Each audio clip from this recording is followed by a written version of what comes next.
Je vous écris depuis la médiathèque municipale, calé dans un coin près d'une prise et du Wi-Fi, avec mon petit ordi posé sur une table un peu bancale. J'ai 17 ans, je suis en terminale, et si je tape tout ça ici, c'est pour essayer de mesurer à quel point mes parents sont, disons, spéciaux. Chez nous, intello est une insulte affectueuse qu'on me colle depuis la scie. J'adore bosser, faire mes devoirs, lire, réviser. Ma sœur, 15 ans, c'est l'inverse. Pas nulle, loin de là, mais clairement plus branchée sport, copine et TikTok que dissertation et équation.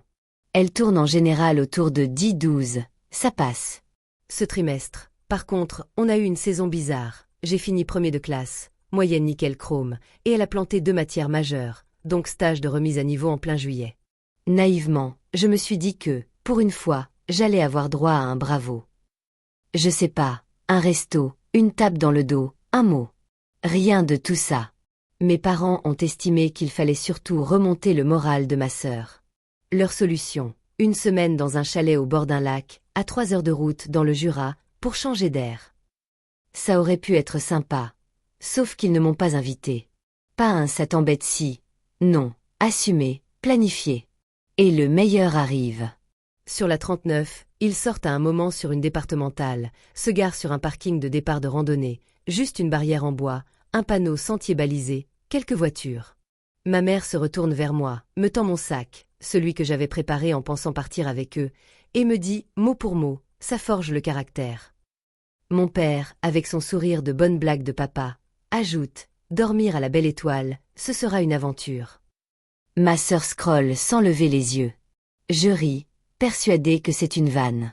Ok, super blague, on y va. Ma mère me cale le sac contre la poitrine, m'embrasse à moitié dans les cheveux. Tu nous remercieras plus tard. Et ça te fera un super sujet pour ton texte Parcoursup. Puis la voiture s'éloigne. Je reste là. Un parking de forêt, du gravier, l'odeur de pain, et moi avec 2 barres de céréales, une gourde, 15 € en pièces et billets froissés. Franchement, sur le moment, j'ai cru rêver. J'ai fait ce que je fais d'habitude. J'ai résolu le problème. J'ai suivi le sentier 20 minutes jusqu'à un petit replat près d'un ruisseau. J'ai roulé mon sweat pour en faire un oreiller. Je me suis allongée, le sac contre moi, et j'ai regardé le ciel tomber en miettes entre les branches. Et j'ai pensé, ok, voilà le caractère dont il parle. Voilà l'essai.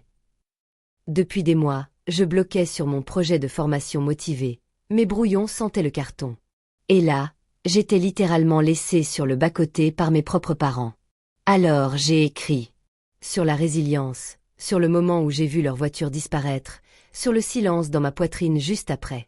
J'ai écrit sur une famille qui récompense la bêtise assumée plutôt que l'effort. J'ai vidé tout ce que j'avais dans le ventre en me promettant d'améliorer plus tard la forme. Pour une fois, laissez sortir. Au matin, j'ai replié mon monde, repris le chemin jusqu'au parking, puis marché 3 bons kilomètres jusqu'au bourg. À la maison de la presse, j'ai demandé où attraper l'autocar régional. J'ai payé mon billet pour Lyon, changement à Lons-le-Saunier, me suis calé côté fenêtre avec mon sac sous les pieds, et je suis rentré. Avant même de recevoir un message. D'ailleurs, il n'y en a pas eu. Pas un tu vas bien, pas un t'es où, pas même une vanne nulle sur les loups-garous. Rien. Ils sont rentrés bronzés, détendus, les routes étaient blindées, pfiou. Moi, j'étais à la table de la cuisine, casque sur les oreilles, en train d'éditer mon essai. Ma mère a lâché un « tu as survécu », non? Voilà l'esprit. Mon père, notre petit intello. Je me suis juste dit, encore du matériau pour le texte. La semaine suivante, ma prof de français, celle qui me prête des bouquins en douce, m'a proposé d'envoyer l'essai à un concours d'écriture jeunesse organisé par la médiathèque départementale. J'ai haussé les épaules, puis je l'ai fait. Et là, c'est parti en vrille. Le texte a gagné. Pas seulement le concours, l'hebdo du coin en a parlé. Ils ont publié un papier, façon reportage, pas juste le texte brut. Les profs m'ont félicité, certains parents d'élèves ont glissé des bravos dans le hall, et les voisins ont commencé à appeler mes parents. Alors, c'était vrai, cette histoire. Mes parents ont pété un câble. Ma mère m'a coincé dans la cuisine en mode flûte à bec hystérique. Je les faisais passer pour des monstres, ce qu'ils étaient sur ce coup, objectivement. Sauf qu'il était trop tard. Et quelqu'un, je ne sais pas qui, a alerté la cellule de protection de l'enfance. En France, c'est un numéro, le 119, et ensuite ça remonte au conseil départemental, ASE, etc. Je ne visais pas ça. Mais je n'allais pas non plus planquer ce qu'ils avaient fait. Donc oui, en partie, c'était de la vengeance. Maintenant, il y avait un signalement, et mes parents tournaient dans la maison comme des bêtes en cage, persuadés que le FBI allait défoncer la porte. Le FBI n'a rien à faire là-dedans, mais bon. Un jeudi après-midi, le scénario que j'avais en tête s'est matérialisé. Ma mère frottait le plan de travail de la cuisine comme si elle voulait polir du granit à main nue, elle fait ça quand elle panique. Mon père trônait dans son fauteuil, télé muette, mâchoire serrée. Ma sœur scrollait, évidemment. Sonnerie. J'ai ouvert. Une femme, la quarantaine, tailleur sobre, badge. Elle s'est présentée calmement, travailleuse sociale, venue suite à un signalement concernant ma sécurité. J'ai vu la pression artérielle de ma mère grimper à vue d'œil. Elle a foncé, voix sucrée. C'est un malentendu, il va très bien, tout va très bien. La dame a répondu que, quoi qu'il en soit, elle devait me parler seule à seule. Nouveau pic d'adrénaline côté parents. Mon père a tenté un inutile, on peut en parler tous ensemble, et elle a posé la phrase nette. Si vous refusez, j'appelle la police pour qu'on en discute avec eux. Rideau. On s'est assis à la table de la salle à manger, elle et moi. Mon père avançait une chaise, elle a levé la main. Ce sera entre votre enfant et moi. Elle m'a demandé de raconter la journée du parking. Je n'ai pas eu besoin d'en rajouter. Je lui ai dit le panneau sentier balisé, le sac poussé contre moi, la phrase ça forge le caractère, la nuit dehors avec 2 barres de céréales, la marche jusqu'au village, le billet d'autocar payé en pièces. Elle m'a demandé si je me sentais en sécurité chez moi. Je lui ai dit la vérité. On ne me frappe pas, mais on ne me protège pas. On me rabaisse, on minimise, et on habille la négligence en pédagogie à l'ancienne. Elle a tout noté, hochant la tête par moments. Puis elle m'a demandé si j'avais des adultes soutenants hors maison. J'ai cité ma prof de français, mon CPE, et ma responsable à l'aide aux devoirs où je bosse le samedi. Elle avait l'air soulagée que j'ai un filet. Elle m'a laissé sa carte, m'a dit d'appeler si je me sentais à nouveau en danger. Ensuite, elle est allée parler à mes parents. Je ne sais pas tout ce qui s'est dit, mais vu les décibels, ce n'était pas une comptine. Ma mère a tenté méthode éducative créative. Mon père, il n'a jamais été en danger, il est débrouillard. À un moment, ma mère a lâché que j'avais tout exagéré pour attirer l'attention, ce qui a glacé la travailleuse. J'ai saisi des bribes, la négligence n'est pas un outil éducatif, responsable de sa sécurité, quoi qu'il arrive. Quand elle est partie, mes parents ressemblaient à des campeurs mal réveillés après une nuit sous la pluie. Ils ont marmonné que j'aurais dû me taire. J'ai dit que je n'avais techniquement rien dit, j'avais écrit. Et j'ai tapoté ma tempe, j'avais pensé. Le lendemain, ma prof de français m'a fait signe après le cours. Elle avait lu l'article de l'hebdo, elle m'a dit qu'elle était fière. Elle a rajouté qu'elle avait envoyé mon texte à une amie à elle, conseillère d'admission dans une fac de la région. Ils ont été très impressionnés, qu'elle a dit. Pas une promesse, mais plus d'options, c'est toujours bon à prendre. À la café, 2 élèves avec qui je ne parle jamais m'ont glissé un « on a lu ton truc ». Ça m'a parlé, mes parents sont pareils. Ça m'a fait bizarre, dans le bon sens. À la maison, c'était panique à bord. Ma mère rageait sur les commères du quartier, mon père maugréait sur les collègues qui faisaient des blagues. Un soir, ma mère m'a pris au piège dans le couloir. Je devais écrire un contre-essai expliquant que tout était romancé, que c'était de la création littéraire. Je lui ai dit non. Elle a claqué des doigts. « Je suis ta mère », j'ai répondu. « Tu veux qu'on appelle tout de suite la dame pour lui dire que tu me demandes de mentir ?» Silence radio. Mon père a tenté la version soft. On n'a pas voulu que ça aille si loin. Si les services sociaux creusent, ça peut nous ruiner. Fais profil bas, ne réveille pas l'ours. J'ai répondu que rien ne me ruinait, moi, là-dedans, donc qu'il n'avait pas à parler pour nous tous. Le samedi, ma responsable à l'aide aux devoirs m'a pris à part. Elle aussi avait lu l'article. Elle m'a proposé, si jamais ça tournait mal, de m'héberger temporairement dans sa chambre d'amis. Et une lettre de réco en béton pour mes dossiers. J'ai hoché la tête en retenant un truc dans la gorge. Chez moi, aider veut dire tu survivras. Ailleurs, visiblement, ça veut dire on te met une couverture sur les épaules et on te serre des pattes. Ma mère a tenté un ultime tu es puni. De quoi? D'avoir écrit. Je l'ai ignoré. J'ai 17 ans, je bosse, je postule à l'université. C'est trop tard pour me confisquer ma console comme si j'avais 10 ans. Mon père s'est réfugié dans le mutisme et la bière, affalé dans son fauteuil comme un drapeau en berne. Lundi, l'ASE m'a appelé directement pour prendre de mes nouvelles. Ils ont dit qu'ils repasseraient bientôt. Quand je l'ai annoncé à mes parents, la bouche de ma mère s'est tordue comme si elle avait croqué dans un citron. Je ne comprends toujours pas pourquoi personne, ici, à part moi, ne trouve que forger le caractère, c'est parfois affronter ses propres actes. S'ils veulent jouer aux pédagogues de l'extrême, qu'ils aillent expliquer ça au conseil départemental. Ça fait moins carte postale que les étoiles, mais ça apprend la même chose. La réalité, ça pique. Ils ont tenu parole, ils sont revenus. Pas un, mais deux. Une femme que je connaissais déjà et un homme, plus massif, posé, chemise claire, bloc-notes qui claque. Ils m'ont pris à part dans la salle à manger pendant que mes parents faisaient semblant de regarder les infos. Question plus fine que la dernière fois. C'est quoi, une journée normale, chez toi? Qui s'assure que tu manges? À qui tu parles quand ça ne va pas? Est-ce qu'on te coupe la parole? Est-ce qu'on te rabaisse? J'ai répondu sans théâtre. J'ai expliqué les repas avalés debout, les arrête de faire ta victime quand je disais que j'étais fatiguée, les tu survivras à la place de on t'aide. Rien d'exotique, juste un fil qui gratte tous les jours. Puis il y a eu la grande question. Tu veux rester ici? Je les ai regardés tous les deux et j'ai dit la seule chose qui me semblait honnête. Je veux de la stabilité jusqu'à la fac. Si c'est ici, très bien. Si c'est ailleurs, très bien aussi. Je n'ai pas posé un drapeau. J'ai dit, je ne veux plus dormir, mentalement, sur un parking. Pendant ce temps, au salon, mes parents avaient allumé leur projecteur intérieur Dommages et intérêts. J'entendais des bribes. Bientôt son anniversaire. On voulait faire quelque chose de grand. C'est son dernier à la maison. Et, clou du spectacle, ma mère qui s'extasie assez fort pour être sûre d'être entendue. On adore sa créativité pour l'écriture. J'ai vu le bic de la travailleuse sociale s'arrêter net. Elle a levé les yeux vers moi avec ce regard du genre, tu vois. C'est de ça dont on parle quand on dit manipuler l'image. Une fois partis, mes parents ont décrété une réunion de famille. Traduire, mise au pas. On s'est assis autour de la table, la nappe à carreaux soudain très ironique. Ma mère a pris sa voix de professeur principal. On a mal évalué comment ça allait être perçu. Mon père a enchaîné. Les gens ne comprennent pas notre dynamique.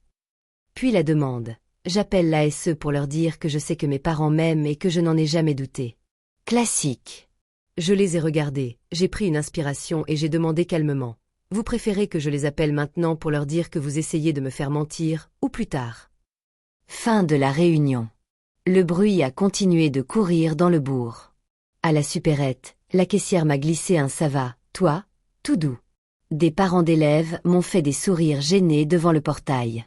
À la messe, mes parents ont cessé d'aller, parce qu'on se sent observé. Une nuit, ma mère a déboulé dans ma chambre. Je ruinais sa vie sociale. Ses amis ne voulaient plus la voir parce que tu m'as peinte en mauvaise mère. Ma sœur, elle, a fini par craquer dans le couloir. Je n'ai rien demandé.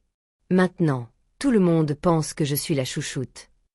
Et moi, j'ai eu ce truc coincé dans la gorge. Oui, elle est privilégiée chez eux, mais pas au sens bougie et gâteau. Au sens budget et place dans la voiture. Ils m'avaient laissé sur un parking pour économiser 50 € par nuit sur le chalet. Voilà ce que valaient mes A+, 50 €. Le samedi d'après, l'ASE est revenue pile pendant une de leurs disputes. La travailleuse sociale est entrée au moment où ma mère passait en mode perceuse vocale. Pas de revenez plus tard, pas de on n'est pas prêt. Elle a demandé, tu peux préparer un sac, s'il te plaît? Tu viens avec nous ce soir. C'est temporaire, juste pour que tout le monde respire. J'ai pris mon sac de cours, une paire de jeans, mon chargeur, ma brosse à dents. On a roulé jusqu'à 2 villages plus loin. La famille d'accueil m'a ouvert une porte qui sentait la cannelle. Leur cuisine était chaude, lumineuse. 2 chiens mous comme des coussins se sont traînés jusqu'à moi pour me renifler les lacets.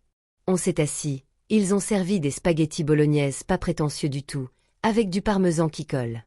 Je ne me souviens pas d'avoir autant respiré dans une maison. C'était simple. Quelqu'un m'a demandé si j'avais eu une bonne journée, sans que la suite soit un reproche déguisé. J'ai dormi dans une chambre avec un couvre-lit un peu kitsch, j'ai rangé mes affaires dans le tiroir du haut, et j'ai su, physiquement, comment chez soi est censé se sentir. Le lendemain, mes parents m'ont appelé. Ma mère en colère contre l'État qui vole les enfants, mon père sur la ligne autoritarisme, abus de pouvoir. On a eu une réunion officielle dans la semaine. Toujours la travailleuse sociale, sa chef, référente ASE, et un policier en uniforme. Tout le monde assis dans le salon, chez mes parents, la télé éteinte pour une fois. La référente a déroulé calmement ce qu'ils avaient observé, ce qu'on leur avait rapporté, les faisceaux concordants. Négligence, propos dévalorisants répétés, climat instable. Puis la phrase qui n'a pas tremblé, la nuit du parking, ce n'était pas de la résilience. C'était un abandon. Ma mère a tenté de refaire le numéro exagération littéraire, il romançait. Le policier a posé la pile, mon témoignage écrit et oral, les témoins au village, le reçu du billet d'autocar. Mon père a tenté l'angle malentendu culturel, éducation à l'ancienne. La référente s'est penchée, j'ai entendu ce storytelling-là 100 fois. Ça ne colle jamais avec la réalité des faits. Elle s'est tournée vers moi. Tu veux rester ici ou on organise autre chose jusqu'à tes 18 ans? J'ai dit, je préfère être ailleurs. Ma mère a explosé. Tu m'humilies. Tu détruis ma réputation. Tu détruis nos vies. Tu es ingrat, égoïste, dramatique. Le policier s'est interposé, voix basse. Madame, asseyez-vous. Je suis habilité à intervenir. Mon père a voulu l'attraper par le bras pour la calmer, mauvaise idée. Elle lui a collé une gifle sèche. Tu ne m'as jamais défendu, toi non plus. Ma sœur s'est mise à pleurer, pas pour moi, pour elle. J'en ai marre qu'on me compare, j'en ai marre d'être la nulle, j'ai rien demandé. Ma mère a tendu la main vers elle, elle l'a repoussée. C'est vouloir nous garder unis qui a tout cassé. C'était moche, cru, honnête. L'ASE m'a reconduit chez la famille d'accueil ce soir-là. Je n'ai pas regardé en arrière. 2 semaines plus tard, la porte cannelle s'est rouverte sur une nouvelle visite. Les mêmes, avec un dossier plus épais et une enveloppe cartonnée. Ordonnance de placement provisoire, signée par la juge des enfants au tribunal judiciaire. Je resterai en famille d'accueil jusqu'à ma majorité, sauf solution familiale solide et validée, d'ici là. Mes parents ont blémi pour de bon. Je pense qu'ils croyaient que l'ASE bluffait, qu'on gronde, on écrit un rapport, et puis on ramène le gosse. Là, on parlait papier timbré. Ma mère a crié au kidnapping. Mon père s'est levé comme pour discuter. Le policier lui a rappelé le sceau du tribunal. Résister serait une infraction. Il s'est rassis. Je ne vais pas mentir, j'aime vivre là-bas. Ils sont plus investis dans mon calendrier d'examen que mes parents biologiques ne l'ont jamais été.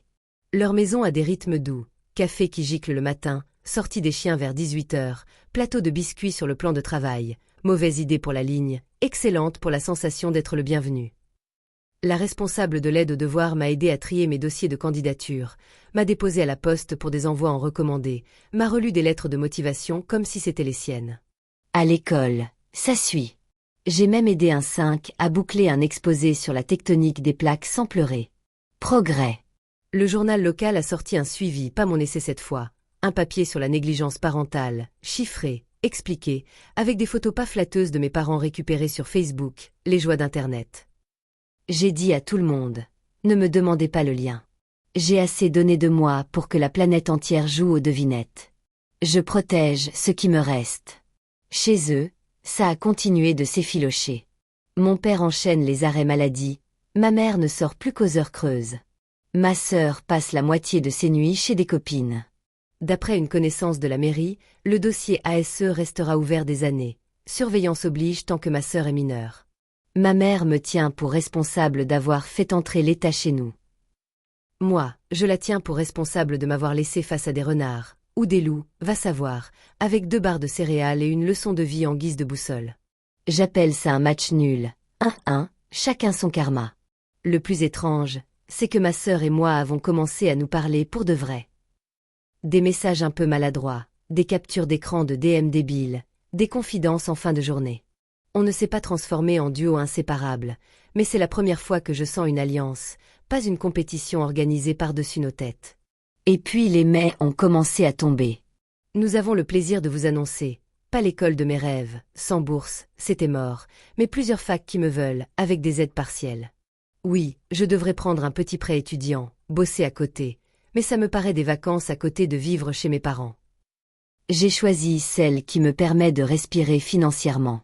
Pas la plus glamour, la plus possible. Je suis allée m'asseoir dans le jardin derrière la maison Cannelle, le soleil a percé entre deux nuages, et j'ai pensé, ce n'est peut-être pas la route que j'aurais choisie sur un prospectus bien imprimé. Mais c'est une route. Elle est à moi. Et elle ne commence pas sur un parking. Je ne vais pas mentir, quand les réponses des facs sont tombées, j'ai cliqué en tremblant. Pas l'école rêvée sur le papier glacé, clairement hors budget sans bourse, mais plusieurs oui, et on vous aide un peu. J'ai choisi celle qui me laissait respirer financièrement, ville moyenne, campus vert, resto U à 3,30 €, bibli ouverte tard. Pas instagrammable, mais possible. J'ai bouclé mon dossier de bourse Cross, mes APL avec la CAF, la paperasse, une randonnée en soi. Ouvert un compte aux rues, trouvé un job étudiant 20 heures semaine au centre de tutorat de la fac. J'ai remercié 1000 fois la maison Cannelle pour l'abri et les pâtes, promis de revenir le week-end, serré les chiens contre mon jean, et je suis partie avec un tote bag trop lourd et l'impression d'avoir des jambes neuves. L'installation à la résidence universitaire a été réaliste. Peinture écaillée, matelas qui couine, douche comme une timide, mais une clé à mon nom, un bip qui ouvre, un voisin discret qui dit salut sans fouiller ma vie. J'ai pris mes marques, cours le matin, boulot l'après-midi, révision à la BU jusqu'à la fermeture, nouilles au micro-ondes quand j'ai la flemme, soupe en briques quand je me sens adulte. Le samedi, j'aide au dispositif réussite licence. J'explique la méthode de dissertation à DL imperdus, je vois leurs yeux s'allumer comme les miens se sont allumés quand on m'a tendu une main. Franchement, ça me fait tenir. Je passais encore à la maison Cannelle un week-end sur 2. On parlait de tout et de rien autour d'un thé trop sucré. Je repartais avec un paquet de biscuits et la sensation d'avoir une famille, pour de vrai. Et puis, chez mes parents biologiques, le scénario a viré au grotesque. Ils avaient décidé que la meilleure façon de redorer leur image était de faire écrire à ma sœur un essai digne du mien, mais à l'envers. Explique comme on est des parents formidables. Ma sœur a dit non. Plusieurs fois. Elle n'a pas mon goût pour les mots, et surtout, elle n'avait aucune envie de mentir à échelle industrielle. Alors ils ont durci leurs mots, pas le mien. Punition, enfermée dans sa chambre, jusqu'à ce que tu réfléchisses, 3 jours annoncés, sortie interdite, même pour les toilettes, tu te débrouilles avec une bassine. J'écris ça et j'ai la nausée. On parle d'une gamine de 15 ans, pas d'une détenue. Elle n'a pas attendu. Vers 22 heures, la première nuit, elle a ouvert la fenêtre qui donne sur le toit, a tenté de passer par la corniche pour rejoindre la gouttière. Elle a glissé. Roulement, genou écorché, frayeur pure. Un voisin qui fumait dehors l'a vue tomber, a traversé la rue en courant, l'a hissée sur le trottoir, a appelé le 112. Pompiers, puis urgence à l'hôpital public, radio, désinfection, observation. À l'hôpital, il y a toujours une personne en blouse qui pense aux choses qu'on ne veut pas voir. L'assistante sociale a prévenu l'ASE. Ils avaient déjà un dossier ouvert grâce à mon épisode du parking. Là, c'était rouge vif. Ma sœur m'a envoyé un message depuis le téléphone de l'infirmière. Je suis à l'hosto. Je vais bien. J'ai eu peur. Je voulais pas t'embêter. Ça m'assied. C'est précisément pour ça qu'on s'embête. Bordel.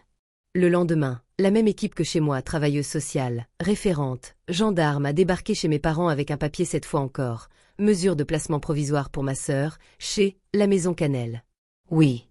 Ils ont appelé ce couple avant de passer. Ils ont dit oui tout de suite, évidemment. Ma sœur y dort désormais dans la petite chambre d'angle où la lumière fait des carrés jaunes sur le parquet. Le matin, ils la déposent à son lycée. Le soir, ils vont la chercher. Il y a une boîte de céréales avec son prénom au marqueur, un trou de plus sur la sangle du sac à dos, et un rire qu'on reconnaît depuis le couloir. Parfois, j'y descends le week-end. On s'installe tous les trois. Elle me raconte ses matchs de hand, ses embrouilles de groupe WhatsApp, les profs qui l'agacent, et elle me regarde en coin quand j'ajuste ses conjugaisons sans m'en rendre compte. On devient des vrais frères et sœurs, pas des concurrents dans un ménage où l'oxygène manque. Côté parents, la justice s'est mise en marche. On ne dit pas séquestration à la légère, mais enfermer une mineure sans accès aux sanitaires, la faire fuir par un toit, mise en danger d'un mineur, privation de soins, violence psychologique, les mots officiels existent. J'ai été auditionnée au commissariat, version audition libre. Je retournerai témoigner quand le juge des enfants puis, possiblement, le tribunal correctionnel m'appelleront. J'amène des faits, je range mes adjectifs dans ma poche. Pas besoin d'en rajouter, le réel est déjà trop plein. Entre-temps, j'ai continué ma vie d'étudiant fauché mais debout. J'ai changé de caisse à la CAF, paperasse toujours, trouvé une coloc pour l'an prochain pour quitter la chambre de 9 mètres carrés, commencé à budgéter comme un comptable en herbe. Et j'ai fait des plans dans un coin de ma tête. Trouver un T2 pas trop loin de ma fac, avec un clic-clac potable pour accueillir ma sœur quand elle voudra, et quand là elle se dira oui, lui bricoler un bureau solide, lui apprendre à faire un bœuf carotte, ma spécialité, et à remplir un chèque sans trembler. Ça paraît con, mais c'est comme ça que je vois l'avenir. Des petites choses qui tiennent, pas des grandes photos. La suite est arrivée par morceaux. Une convocation chez le juge des enfants où j'étais présent en visio depuis la salle médiation de la fac. Un compte-rendu de l'ASE, mesure renouvelée pour ma sœur, maintien chez la famille d'accueil, interdiction faite à mes parents de toute mesure de punition privative de liberté. Il a fallu l'écrire noir sur blanc, oui. Et, sur le volet pénal, ce que j'appellerais pudiquement un rappel à la loi musclée en attendant mieux. Ils ont écopé d'une amende à peu près 2000 €, assoufflé l'avocate commise d'office de ma sœur et de l'obligation de suivre un stage de responsabilisation à la parentalité. Très franchement, je m'en fiche que ce soit beaucoup ou pas assez. Ce que je vois, c'est que ma sœur a une porte qui s'ouvre quand elle pousse, une fenêtre qui s'ouvre sur le jour et pas sur un toit glissant, une personne adulte qui lui demande « tu veux une seconde assiette ?» au lieu de « tu dramatises ». On m'a demandé des dizaines de fois si je comptais la faire venir avec moi, tout de suite, là, maintenant. J'y ai pensé très fort, j'ai même commencé à chercher des annonces d'appartements. Mais c'est elle qui a choisi, elle se sent bien à la maison Cannelle, elle s'est attachée, elle a ses copines, son équipe, ses trajets sécurisés. La vérité, c'est que l'ancrer là où elle respire vaut plus qu'un symbole de grand frère sauveur. On a le droit de se réparer à son rythme. Elle vient chez moi certains dimanches, découvre la BU, vole des frites à la café, regarde mon coin cuisine en ricanant, tu vis comme un étudiant, quoi. On renvoie des mêmes idiots. On tricote une normalité. Quant à mes parents, ils ont glissé hors champ. L'ancienne maison a été mise en vente, puis rachetée. Un couple a accroché une guirlande sur le portail à Noël. Quelqu'un a dit qu'ils étaient partis de nuit avec des cartons. Je n'ai pas cherché où. Ma mère retrouvera du travail ailleurs. Mon père se débrouillera, il avait un job trop identifiable dans notre ville pour que je l'écrive ici. Je n'ai pas de revanche hollywoodienne à vous vendre. Il n'y aura pas de scène où je ferme théâtralement une porte au ralenti. Je m'autorise juste à ne plus ouvrir si on sonne sans prévenir. Je continue de passer à la maison Cannelle. J'y ai laissé un sweat dans l'entrée, au cas où, et ma tasse préférée, un gros mug ébréché. On parle d'admission, de bourse, de recettes. Je les ai vus pleurer à l'idée que la fac m'éloigne, 3 mois après être arrivé chez eux. Il m'arrive de penser que la famille, c'est peut-être ça, 2 adultes qui ne jouent pas à avoir raison, qui posent une assiette devant toi et te disent c'est pas brillant, mais c'est chaud, et qui restent dans la pièce quand tu as fini. Je ne sais pas où cette histoire finira par atterrir. Peut-être qu'un jour on me demandera d'écrire un suivi dans un journal. Je dirai non, je crois. Mon essai m'a sauvé, oui, mais il m'a aussi exposé. J'ai appris qu'on peut poser un texte comme on jette une fusée de détresse. Ça attire des secours, et des curieux. Aujourd'hui, je préfère écrire des choses petites et utiles. Des mails clairs, des fiches de révision pour des L impaniquées, des listes de courses qui se tiennent, des messages à ma sœur à 21 h rentre bien. Envoie un signe pouce vers le haut quand t'es arrivé. Le reste se remettra en place comme les os après une fracture, lentement, avec des démangeaisons sous la telle, et un jour on n'y pense plus. Si je dois assembler une morale, ce serait celle-ci. On ne forge pas le caractère en laissant un gamin sur un parking. On le brise.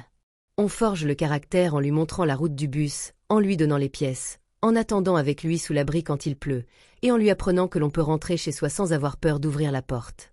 Aujourd'hui, j'ai plusieurs clés, celle de ma chambre crosse, celle d'une BU qui ne ferme jamais trop tôt, celle d'une cuisine qui sent la cannelle à 20 km d'ici.